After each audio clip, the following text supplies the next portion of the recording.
Hello there, my name is Ollie from Anchor Van. Today I have for you the 2022 Ford Transit tipper. This is a cage tipper as well, and just taking you on the vehicle now.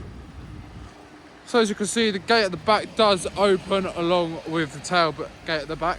This has 14,000 miles on the clock, and if I just open up the cab just here on the passenger side, we do have 3 cloth-lined seats, armrest, and pull this down, we have cup holders and a table there as well, along with 6-speed gearbox, reverse gear, air conditioning can be controlled just there, radio above. And if I just take you around again, I can show you that next to the driver's seat on the right hand side, we do have the controls for the tipper at the back.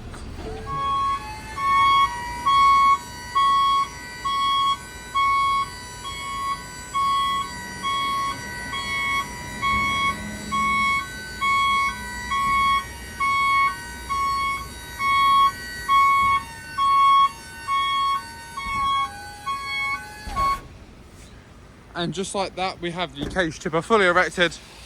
And if you'd like to find out more about this tipper, please do head over to our website, anchorvans.co.uk.